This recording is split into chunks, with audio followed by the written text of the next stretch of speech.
আসসালামু আলাইকুম।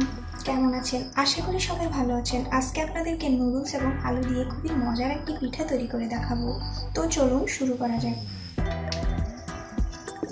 পিঠাটি তৈরি করার জন্য আমি মাঝারি সাইজের দুটি আলু সিদ্ধ করে নিচ্ছি। খুব বেশি পানি দিতে যাবেন না, যেহেতু আলুগুলো অনেক ছোট করে কেটে নিয়েছি। অল্প পানিতে আলুগুলো সিদ্ধ হয়ে যাবে। আমার আলুগুলোর পানি প্রায় শুকিয়ে এসেছে। সিদ্ধ হয়েছে কিনা একটা কাঠি দিয়ে আমি চেক করে দেখছি। দেখুন, কাঠিটা একদম ভেতরে ঢুকে গেছে, মানে আমার আলুটা সিদ্ধ হয়ে গেছে। এবার আমি নামিয়ে ফেলব। আলুটা সিদ্ধ হয়ে গেলে এবার আমি নুডলসটা সিদ্ধ করে নেব। খুব বেশি পানি দেবো না, কারণ আমি নুডলস থেকে পানি জড়াবো না, একদম নুডলসের গায়ে গায়ে করে ফেলবো। দেখুন, আমার পানিটা ফুটে গেছে। এবার আমি নুডলসটা দিয়ে দিচ্ছি। দেখুন, আমি নুডলসটা একদম ঝুরি করে কুচি করে নিয়েছি। আপনারাও এভাবে কুচি করে নেবেন।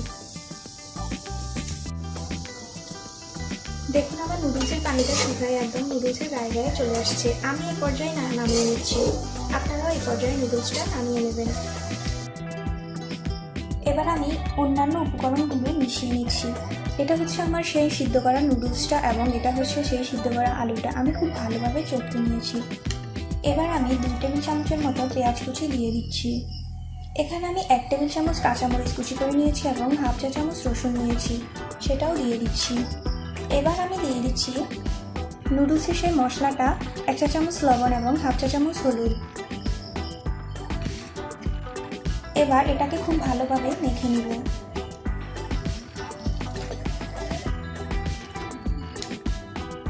খুব ভালোভাবে মাখা হয়ে গেলে এবার আমি সস অ্যাড করব। 1 চা চামচ দিয়ে দিচ্ছি টমেটো সস, 1 চা চামচ দিয়ে দিচ্ছি চিলি সস এবং 1 চা চামচ দিয়ে দিচ্ছি সয়া সস। সসগুলো আপনাদের হাতের কাছে না থাকলে না দিতে পারেন, তবে একটা উপায় বলে দিচ্ছি। এখন রেডিমেড ফ্রাইড রাইসের যে সসটা পাওয়া যায়, আপনারা চাইলে সেটা কিনে এনেও দিতে পারেন। যদি কোনো সসই না থাকে তাহলে আপনারা টমেটো সসটাও দিলেও পারেন, সেটা না থাকলে না দিলেও হবে। এবার আমি প্রায় একটা ছোট সাইজের ডিম দিয়ে দিচ্ছি।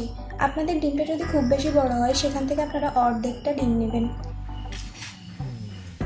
এবার আমি এটাকে খুব ভালোভাবে মাখা হয়ে গেলে এবার আমি বাইন্ডিংয়ের জন্য আটা বা ময়দাটা দিয়ে দিচ্ছি। আমি এখানে 1.5 টেবিল চামচ আটা এবং 1.5 টেবিল চামচ চালের গুঁড়া নিয়েছি। এবার খুব ভালোভাবে মেখে নেব। পিঠাটা ভাজার জন্য আমি কড়াইতে পর্যাপ্ত পরিমাণ তেল দিয়ে দিচ্ছি গরম হওয়ার জন্য। তেলটা গরম হয়ে এলে আমি ভাজার জন্য পিঠাগুলো দিয়ে দিচ্ছি। পিঠাগুলো ভাজার জন্য তেলের পরিমাণটা মোটামুটি পিঠাগুলো ডুবো হলেই হবে, খুব বেশি পরিমাণ তেল দেওয়া লাগবে না। আমার কাছে এরকম ভাজতে খুব বেশি সুবিধা মনে হয়, আমি এরকমই ভাজি।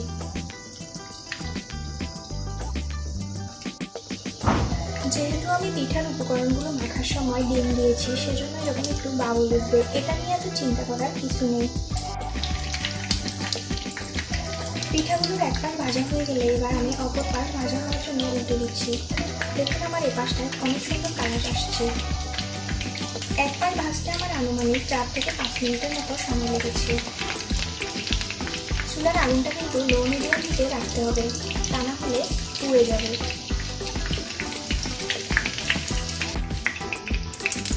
অপর পাশ ভাজা হয়ে গেলে এবার আমি পিঠাগুলো তুলে নিচ্ছি। পিঠাগুলো ভাজতে আমার প্রায় 9 থেকে 10 মিনিটের মতো সময় লেগেছে।